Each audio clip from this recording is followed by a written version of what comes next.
अरविंद जो कि एक फौजी है वो अपने कुछ फौजी दोस्तों के साथ मेला देखने के लिए एक जगह पर आता है। दरअसल जब वो छुट्टी लेकर आ रहे थे तो यहाँ पर एक फौजी का गांव नज़दीक पड़ता है और उसके गांव के पास ही में मेला लग रहा था। तो उसने कहा कि कोई बात नहीं, एक रात यहाँ पर रुक जाओ और मेला देखकर चले जाना। तो वो सभी लोग मेले में घूम रहे थे, झूले लगे हुए थे, बड़े बड़े ढेर सारी दुकानें लगी हुई थी। और तभी अचानक से अरविंद की नज़र एक महिला पर पड़ती है जो कि खड़े होकर एक झोले में से निकाल कर खिलौने बेच रही थी और 10 रुपए का एक खिलौना बेच रही थी। अब अरविंद जैसे इसे देखता है तो देखते ही से पहले तो लगता है कि शायद मेरा वहम होगा, लेकिन जब इसे गौर से देखता है तो उसे पहचान लेता है। वह महिला और कोई नहीं, अरविंद की ही पत्नी थी जिससे आज वह 3 साल बाद मिल रहा है। अब ये जो महिला होती है इसका नाम अर्चना होता है। और जैसे अरविंद जाकर कहता है कि अर्चना तुम यहाँ पर क्या कर रही हो, तो यहाँ पर जो अर्चना होती है उसके चेहरे पर एक अजीब सी उदासी आ जाती है। कौन थी अर्चना और किस वजह से फौजी की पत्नी होने के बाद भी वह मेले में खिलौने बेच रही थी, वो भी ऐसी हालत में? पूरी सच्चाई के बारे में जानने के लिए वीडियो को अंत तक जरूर देखें। नमस्कार दोस्तों, मेरा नाम है जीतू और आप लोग देख रहे हो पंचायत चैनल। हमारे इस चैनल को आप लोगों के सपोर्ट की ज़रूरत है, तो ज़्यादा से ज़्यादा इसको सब्सक्राइब करें और वीडियो को शेयर भी करें। आज की ये स्टोरी स्टार्ट होती है उत्तराखंड से। उत्तराखंड के अंदर एक अरविंद नाम का लड़का होता है जो कि वैसे तो काफ़ी ज़्यादा गरीब है, लेकिन वो मेहनत करता है और मेहनत करने के बाद जैसे तैसे उसका फौज में नंबर आ जाता है। अब जैसे अरविंद का नंबर फौज में आता है तो उसके बाद वो अपनी ड्यूटी करने लगता है और माता पिता अब उसकी शादी की चिंता करने लगते हैं कि भाई बेटा अच्छा से कमाने लगा है और जवान भी है तो क्यों ना अब इसकी शादी कर ले। इसीलिए वह अपने बेटे के लिए इधर उधर लड़की ढूंढते हैं और जब लड़की ढूंढते हैं तो उन्हें एक लड़की मिल भी जाती है। लड़की का नाम होता है अर्चना। अर्चना जो थी वो देखने में बेहद ही खूबसूरत थी और ठीक ठाक परिवार से थी। अब इसके बाद माता पिता जब अर्चना के परिवार को देखते हैं और अर्चना को देखते हैं तो वह अपने बेटे के लिए उसे पसंद कर लेते हैं। और जैसे यहाँ पर अरविंद अर्चना को पहली बार देखता है तो पहली नज़र में कह देता है कि पिताजी इसी लड़की से शादी करूँगा, क्योंकि अर्चना को देखकर वह पहली नज़र में उसे पसंद कर चुका था। इसके बाद जो अरविंद होता है उसकी और अर्चना की शादी की तैयारियां की जाती हैं और कुछ ही दिनों में उन दोनों की शादी धूमधाम और रीति रिवाज से कर दी जाती है। शादी होने के बाद अर्चना दुल्हन बनकर अरविंद के घर में आती है और वहाँ पर अरविंद और अर्चना एक दूसरे के साथ अच्छा समय बिताने लगते हैं और एक दूसरे से बड़ा ही प्यार किया करते हैं। जो अरविंद होता है वह अर्चना को बहुत ज़्यादा प्यार किया करता है और यहाँ पर अर्चना भी घर को अच्छी तरह से संभाल रही थी, कोई भी दिक्कत नहीं थी। लेकिन धीरे धीरे जैसे समय बीतता है तो समय के साथ साथ आप लोगों को पता होगा कि फौजी की छुट्टियां हुआ करती हैं और जैसे उसकी छुट्टी खत्म होती हैं तो उसके बाद जो अरविंद होता है वह दोबारा से फौज में जाने लगता है। यहाँ पर पत्नी का दिल तो टूटता है, लेकिन फिर भी वहाँ पर तो जाना ही था, उसे भला कौन रोक सकता था। तो इसी वजह से जो अरविंद होता है वह फौज में चला जाता है और पीछे से उसकी पत्नी घर पर रह जाती है। लेकिन जैसे ही पति फौज में जाता है तो उसके बाद अरविंद की जो पत्नी होती है वो घर बार उसे अलग अलग बातों पर झगड़ा करने लगती है, चिड़चिड़ी सी रहा करती है। अब स्टार्टिंग में 10-15 दिन तो वो लोग सोचते हैं कि शायद पति के जाने की वजह से नाराज है और इसी वजह से चिड़चिड़ी हो रही है। लेकिन जब धीरे धीरे समय बीतता है तो समय के साथ साथ यहाँ पर उसका झगड़ा कुछ ज़्यादा ही बढ़ जाता है और इसके बाद वह अपने पति को फ़ोन करके भी कहने लगती है कि देखो तुम्हारे घर वाले मुझे ज़्यादा ही परेशान किया करते हैं, अब मैं क्या करूँ, कैसे करूँ, बहुत ही परेशान हो चुकी हूँ। इस बात को सुनकर अरविंद अपनी पत्नी को भी समझाता है, अपने घर वालों को भी समझाता है और कहता है अपनी पत्नी से कि ठीक है मैं कुछ दिनों में छुट्टी आऊँगा और उसके बाद देखते क्या होगा। ऐसा कहकर वह फिलहाल तो इस बात को तार देता है, लेकिन ये छोटी मोटी बातें घर परिवार के अंदर चलती रहती हैं। धीरे धीरे कुछ समय बीतता और कुछ समय बाद दोबारा से उसकी छुट्टी सैंक्शन हो जाती है और उसके बाद जो अरविंद होता है दोबारा से छुट्टी आता है। छुट्टी आने के बाद जैसे वो छुट्टी आता है तो उसके बाद जो उसकी पत्नी होती है वो उससे कहने लगती है कि देखिए अब आप आ गए हो और अब मैं इस घर के अंदर बिल्कुल भी नहीं रह सकती, क्योंकि आपके परिवार वाले बिल्कुल भी मुझे अच्छी तरह से ट्रीट नहीं किया करते और मेरे साथ गलत व्यवहार किया करते हैं। मैं तो अब शहर में ही रहूंगी, वरना मैं अपने मायके जा रही हूँ। अब अरविंद जो कि अपनी पत्नी से प्यार किया करता था, क्योंकि पहली नज़र में उसने उसे पसंद कर लिया था, तो उसके बाद जो अरविंद होता है वह कहता है कि कोई बात नहीं, अगर तुम्हें शहर में रहना है ना तो शहर में रह लेना, कोई भी दिक्कत नहीं है, मैं तुम्हें शहर में रख दूंगा। ऐसा कहकर वह शहर में उसे रखने के लिए तैयार हो जाता है और उसके बाद अपने घर वालों को समझाता है अपनी पत्नी को शहर में ले जाने के लिए। तो जो घर वाले होते हैं वह भी अब तक रोज रोज के लड़ाई झगड़े से परेशान हो चुके थे और वो भी कहते हैं कि ठीक है बेटा इसे शहर में ले जा और वहीं पर रख ले। अब पास ही में शहर था और शहर के अंदर इसके माता पिता के कई जानकार भी थे, जिनके कुछ मकान ऐसे पड़े हुए थे जिन्हें वो किराए पर दिया करते थे। तो वहीं पर माता पिता का एक जानकार होता है, उसके ही मकान में अरविंद को ठहरने के लिए कह दिया जाता है कि भाई इसमें रह ले और इनका किराया देते रहना टाइम टू टाइम। तो अरविंद अपनी पत्नी को लेकर वहां पर सेटल हो जाता है और उसके बाद वहीं पर एक प्लॉट भी ले लेता है, क्योंकि हमेशा तो वो किराए पर नहीं रह सकता और उसकी पत्नी ने कह दिया था कि मैं तो शहर के अंदर ही रहूंगी। इस बात को सुनने के बाद यहाँ पर जो अरविंद होता है वो ऐसा ही करता है और उसके बाद कुछ दिनों तक अपनी पत्नी के साथ वहीं शहर में रहता है। लेकिन कुछ दिनों बाद फिर से उसकी छुट्टियां खत्म हो जाती हैं और उसके बाद वह फिर से चला जाता है। अब नई नवेली पत्नी घर के अंदर अकेली रह जाती है और पति जो है वो फौज में ड्यूटी किया करता है। धीरे धीरे कुछ समय बीतते हैं और कुछ समय बाद जो पत्नी होती है वह एक दिन अपने पति के पास फोन करती है और कहती है कि सुनते हो, मेरा ना पंखा खराब हो गया है और गर्मी काफ़ी ज़्यादा है, तो अब क्या करूं मैं, मुझे कुछ समझ में नहीं आ रहा। तो जो पति होता है वहाँ लोकल शहर था, लोकल शहर के कुछ मिस्त्रियों के नंबर उसके पास भी थे। तो उन्हीं में से एक मिस्त्री को फ़ोन करता है और कहता है कि भाई हमारा पंखा खराब हो गया है और तुम जाकर ठीक कर दो। अपनी पत्नी से उसने बोल दिया था कि मिस्त्री आएगा और वह पंखे को ठीक कर देगा। उसके बाद पत्नी घर के अंदर राह देखती रहती है और थोड़ी देर में वहां पर एक जवान और खूबसूरत लड़का आ जाता है, जिस लड़के का नाम होता है राघवेंद्र। राघवेंद्र जो कि इलेक्ट्रिशियन का काम किया करता था और वह आकर कहता है कि भाभी जी आप ही का पंखा है क्या? तो वो कहती है कि हाँ हमारा पंखा है और ये वाला पंखा देखो ना चल नहीं रहा।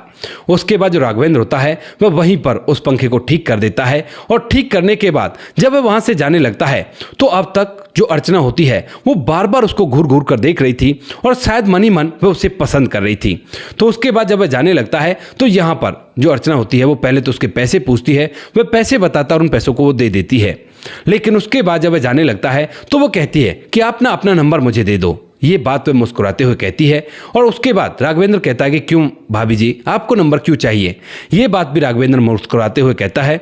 तो उसके बाद जो अर्चना है वो हंसते हुए कहने लगती है कि अगर फिर कभी पंखा खराब हो गया तो मैं ही आपको फ़ोन कर दूंगी। इस बात को सुनकर यहाँ पर जो राघवेंद्र होता है वह उसे अपना नंबर देता है मुस्कुराते हुए और उसके बाद वहाँ से चला जाता है। लेकिन इसके बाद इन दोनों में फ़ोन से बातें होने लगती हैं बेवजह ही और उसके बाद बार बार वो पंखा खराब होने लगता है, जिसका फ़ोन उसके पति के पास जाया करता है। लेकिन अर्चना कह दिया करती है कि मैं मिस्त्री को फ़ोन कर देती हूँ, उस दिन मैंने उसका नंबर ले लिया था। तो पति भी सोचता है कि ठीक है कोई बात नहीं। अब ये सब कुछ चल ही रहा था, लेकिन तभी एक दिन अचानक से अरविंद के पास उसके माता पिता का फ़ोन आता है और वो कहते हैं कि बेटा तुम्हारी पत्नी किसी को घर पर बुलाया करती है और बार बार वो आया करता है, अब तू पता करके कौन है। और जो हमारे जानकार हैं जिनके मकान में तुम रहा करते हो वो कहते हैं कि लगता है तुम्हारी बहू का अवैध संबंध उसके साथ चला हुआ है। अब इस बात को सुनकर जो अरविंद होता है वो कहता है कि माँ बाबूजी कोई कुछ भी कह देगा और उस बात पर आप विश्वास कर लोगे, ये बिल्कुल भी ठीक नहीं है। मेरी पत्नी बड़ी अच्छी है, मुझसे प्यार किया करती है और जो आया करता होगा उसके बारे में पूछ लेता हूँ। ऐसा कहकर वह अपनी पत्नी को फ़ोन करता है तो पत्नी बताती है कि कोई नहीं, वो इलेक्ट्रिशियन आया करता है, कभी भी काम हुआ करता है तो मैं उसे बुला लिया करती हूँ। इसके बाद जो अरविंद है वह अपने माता पिता से कह देता है कि इलेक्ट्रिशियन है और मुझे ही पूछकर वो उसे बुलाया करती है। अब इस बात को सुनकर जो माता पिता है वो चुपचाप तो रह जाते हैं, लेकिन बेटे से कहते हैं कि बेटा सावधानी से और संभल कर रहना। बहुत सारे ऐसे कांड हो जाया करते हैं जिनमें पतियों को बहुत कुछ हर्जाना भुगतना पड़ जाता है। तो वह जो अरविंद होता है वो कहता है कि कोई बात नहीं, मैं अपने आप देख लूंगा, आप चिंता मत करो। ऐसा कहकर वह घर वालों को टाल देता है और इस बात पर ज़्यादा गौर नहीं देता है, क्योंकि अक्सर उसने सुन रखा था कि फौजियों की पत्नी को लोग ऐसे ही बदनाम किया करते हैं। तो इसी वजह से वह ज़्यादा गौर नहीं देता है और धीरे धीरे कुछ समय बीतता है। अब जैसे इन बातों को कुछ समय और बीतता है और कुछ समय बाद अचानक से एक दिन जो पत्नी अर्चना होती है वह उसी बिजली वाले के यानी जो इलेक्ट्रिशियन होता है लड़का राघवेंद्र, उसके साथ घर से फरार हो जाती है। और जैसे इस बारे में अरविंद के माता पिता को पता चलता है तो वह अरविंद के पास फ़ोन करते हुए कहते हैं कि हो गया ना वही जिसके लिए हम मना कर रहे थे। अरविंद पूछता है कि क्या हुआ माँ, बताओ तो सही। तो वह बताती है कि ऐसे ऐसे तुम्हारी पत्नी उस बिजली वाले के साथ भाग चुकी है, जो लोग वहां पर रहते हैं उन्होंने हमें बताया है। इस बात को सुनकर पहले तो अरविंद इस बात पर विश्वास नहीं करता है, लेकिन उसके बाद जब अपनी पत्नी के पास फ़ोन करता है तो पत्नी कहती है कि मैं जा चुकी हूँ और मेरी राह देखने की कोई ज़रूरत नहीं है, मैं तो इसके साथ रहूंगी और इसी के साथ मैं खुश हूँ। इस बात को सुनकर पति के पैरों तले से जमीन तो खिसकती है, लेकिन इतनी देर में पत्नी फ़ोन काट देती है और उसके बाद उसकी पत्नी का फ़ोन लगातार स्विच ऑफ आता है। तो पति को भी विश्वास हो जाता है और उसके बाद वह अंदर तक हिल जाता है, क्योंकि पत्नी से उसने सच्चा प्यार किया था, लेकिन पत्नी उसे धोखा दे चुकी थी और किसी और के साथ फरार हो गई थी। इसके बाद माता पिता जो होते हैं वह उसके मायके वालों को बताते हैं, लेकिन मायके वालों से वो कोई भी कांटेक्ट नहीं करती है और पूरी तरह से लापता हो चुकी थी। अब यहाँ पर जो मायके वाले होते हैं जब वे ये बात सुनते हैं कि उनकी बेटी ने ऐसे ऐसे कर दिया है, तो अच्छा घर था, बोला चाला आदमी थे, तो वो कहने लगते हैं कि वो हमारी बेटी थी ही नहीं और आज के बाद ना तो हमारा उससे कोई नाता है और आप जितने हमारे हो उतने वो हमारी नहीं है। इस बात को कहकर वो इस बात को यहीं पर दबा देते हैं, कहते हैं कि भाई अब उसके बारे में हम कहीं कह सकते हैं। अब उन्होंने तो बात दबा दी थी, लेकिन अरविंद की जिंदगी पूरी तरह से डामाडोल हो चुकी थी, क्योंकि यहाँ पर जो अरविंद है वह अब ना घर का रहा ना घाट का रहा। उसकी शादी तो हुई थी, लेकिन पत्नी भी किसी और को लेकर फरार हो चुकी है और वह उससे प्यार भी किया करता था। तो इसी वजह से जो अरविंद होता है वो काफ़ी ज़्यादा टूट जाता है, लेकिन फिर भी ड्यूटी तो उसे करनी थी। और ड्यूटी के बाद जब छुट्टी लेकर वापस आता है तो उसके बाद माता पिता के गले लिपट कर फूट फूट कर रोने लगता है और कहता है कि माँ, मैंने तो उससे सच्चा प्यार किया था, लेकिन फिर भी वो मेरे साथ ऐसा क्यों कर गई। माता पिता उसे समझाते हैं, कहते हैं कि बेटे जो चली गई उसके पीछे क्यों परेशान हो रहा है, उसने तुझे अपना समझा ही नहीं, फिर भी तू उसके लिए रो रहा है। तो यहाँ पर अरविंद कहता है कि माँ क्या करूँ, ये प्यार होता ही ऐसा है। इसके बाद माता पिता उसे समझाते बुझाते हैं और कहते हैं कि बेटा हिम्मत बांध, ऐसा मत कर। उसके बाद जो बेटा है वह हिम्मत बांधता है और फिर से अपनी फौज की नौकरी में चला जाता है। अब जो अरविंद है वो एक साल में लगभग छुट्टी लिया करता है, क्योंकि घर पर उसका मन नहीं लगा करता है। और जब भी कभी माता पिता उससे शादी के लिए कहा करते हैं तो पहले तो वो मना किया करता है, लेकिन धीरे धीरे जैसे इसकी पत्नी को जाए हुए लगभग 2 साल बीत जाते हैं, तो उसके बाद अरविंद कहता है कि माँ मुझे 1-2 साल की मोहलत और दो, उसके बाद मैं अपने आप को संभाल लूंगा और उसके बाद ही दूसरी शादी करूंगा। उसके रिश्ते भी आने लगते हैं, लेकिन बेटा बार बार मना किया करता है, तो इसी वजह से माता पिता भी चुपचाप रह जाते हैं। लेकिन जैसे इसको अपनी पत्नी से अलग हुए लगभग 3 साल होते हैं, तो 3 साल बाद एक बार ये छुट्टी लेकर अपने घर आ रहा था। हालांकि दिल में कोई उमंग तो नहीं थी कि घर पर पत्नी मिलेगी, उसके साथ ऐसे रहूंगा वैसे रहूंगा, लेकिन फिर भी माता पिता तो थे, उनके पास तो वो आता ही था। तो इसीलिए जब वह छुट्टी लेकर आ रहा था तो उसके साथ 3 फौज के जवान और आ जाते हैं छुट्टी लेकर, जिनमें से एक जो लड़का होता है उसका गाँव सबसे पहले पड़ता था और वहां पर उसके गाँव में एक मेला था और उसी मेले के लिए वो छुट्टी लेकर आया था। तो इसी वजह से जब वो लोग आ रहे थे और जैसे उसकी उतरने की जगह आती है तो उससे पहले वो उनसे कहने लगता है कि यार चलो मैं तुम्हें अपने गांव का मेला दिखाता हूं और बहुत ही अच्छा मेला है, यहां पर चलते हैं और यहां पर बहुत अच्छी अच्छी चीजें देखने को मिलती हैं।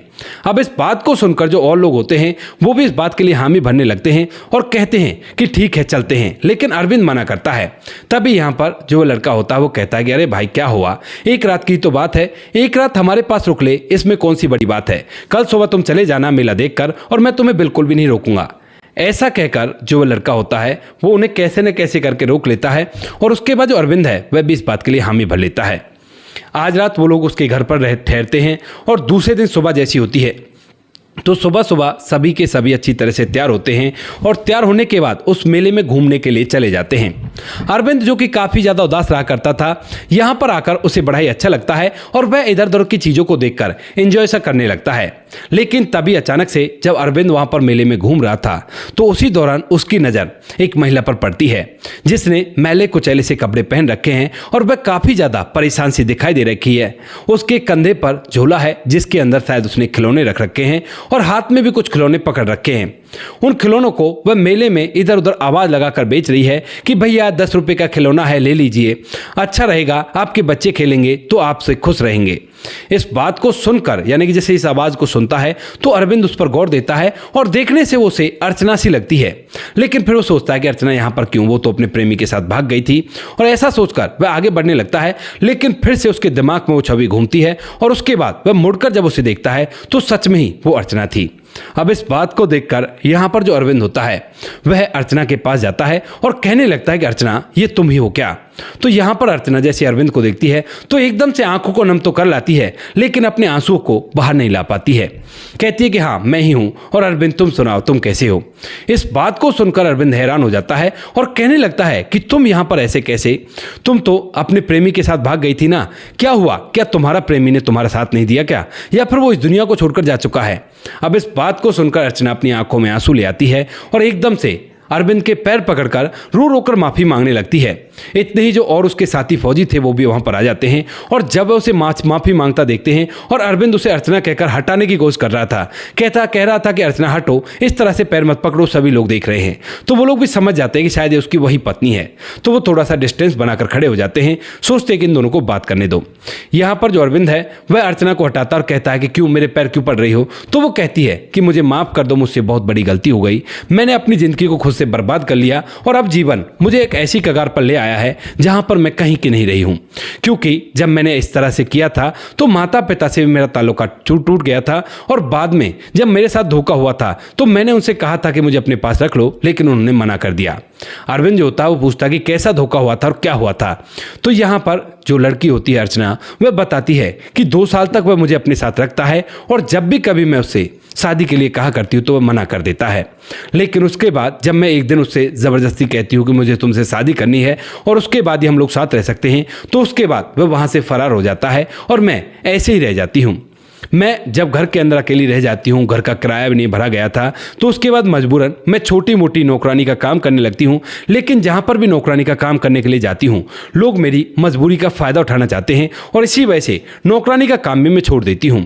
तभी अचानक से मुझे याद होता है कि मेलों में अच्छी खासी बिक्री हो जाया करती है, तो इसी वजह से मैं मेले ढूंढा करती हूँ और वहीं मेले में जाकर खिलौने बेचकर अपना गुजारा किया करती हूँ।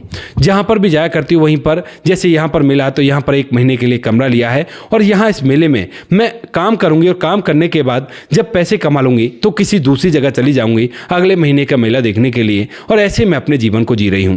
अगर तुम मुझे माफ कर दोगे तो जिंदगी को मैं आराम से भी जी सकती हूं। ऐसा कहकर वह फूट फूट कर रोती है और उससे माफी की गुजारिश करती है। तभी यहाँ पर अरविंद के जो दोस्त होते हैं वह इस पूरी बात को सुन लेते हैं और जब उन्हें ये दिखता है कि वह माफ़ी मांग रही है और सुधर चुकी है, तो उसके बाद अपने दोस्त से कहने लगते हैं कि यार अगर ये माफ़ी मांग रही है तो इसे माफ़ करके तू अपने साथ ही रख ले, क्योंकि इसे तू भुला नहीं पाएगा और दूसरी पत्नी से शादी कर लेगा तो उसके बाद भी गड़बड़ हो जाएगी। हो सकता है इसने गलत किया हो, लेकिन अब ये सुधर चुकी है तो इसे अपना ले। इस बात को सुनकर अरविंद सोचता है और सोचने के बाद कहता है कि देखो भाई, मैं खुद इस बात के लिए फैसला नहीं ले सकता, हालांकि मैं भी इसे माफ़ करना चाहता हूँ क्योंकि अभी भी मैं इससे कुछ ना कुछ तो प्यार किया ही करता हूं, तभी तो मुझे इतने दिनों बाद भी याद है। तो उसके बाद वो कहते हैं कि फिर, तो वो कहता है कि घर वालों से बात करता हूं। तो वो कहते हैं कि अभी के अभी बात करो और बात करके इसे अपने साथ ही ले जाओ, बहुत अच्छा रहेगा। अरविंद जब अपने घर वालों से बात करता है तो घर वाले भी कहते हैं कि अगर बेटा वो वापस आने के लिए तैयार है तो उसे वापस ले आ और यहीं पर रख लेंगे, हम बात को संभाल लेंगे कि बेटे के साथ फौज में चली गई थी, शहर में तो वो रहा करती थी, किसी को गाँव में ज़्यादा नहीं पता है, हाँ बाहर के 1-2 लोगों को पता है, उससे हम संभाल लेंगे, कोई भी दिक्कत नहीं है। क्योंकि जिसने उन्हें बताया था उससे उन्होंने कह दिया था कि ज़्यादा मत बताना क्योंकि बहू वापस भी आ सकती है। तो उसके बाद जो अरविंद होता है वह उसे कहने लगता है कि चलो मेरे साथ। तो यहाँ पर जो अर्चना है वो एकदम से खुश हो जाती है और कहती है कि सच में तुम मुझे अपनी अब भी अपना सकते हो। तो यहाँ पर अरविंद कहता है कि हाँ, माता पिता भी कह रहे हैं और चलो। उसके बाद अरविंद अर्चना को अपने साथ ले जाता है और उसके बाद जो अर्चना है वह अपने सास ससुर से भी माफ़ी मांगती है और उस घर के अंदर इस तरह से रहती है जिस तरह से वो पहले कभी भी रहने के बारे में सोच भी नहीं सकती थी। अच्छी तरह से सास ससुर की सेवा किया करती है, पति फौज में जाया करता है तो पीछे से ईमानदारी में घर से रहा करती है। तो दोस्तों ये थी आज की कहानी। आपको जैसी भी लगी हो कमेंट सेक्शन में बता देना। वीडियो अच्छी लगी तो वीडियो को लाइक और चैनल को सब्सक्राइब जरूर करें ताकि हमें थोड़ा सा हौसला मिल सके आप लोगों के लिए ऐसे अच्छे वीडियो बनाने के लिए। इन कहानियों को सुनाने का उद्देश्य किसी को परेशान करना बिल्कुल भी नहीं है। ये कहानी आपको इसलिए सुनाई जाती है ताकि आप लोग इन कहानियों में से कुछ ना कुछ सीख सको और अपने जीवन में उस चीज़ को अप्लाई कर सको। मिलते हैं किसी नेक्स्ट वीडियो नए टॉपिक के साथ, तब तक के लिए जय हिंद, जय भारत, जय हिंदुस्तान।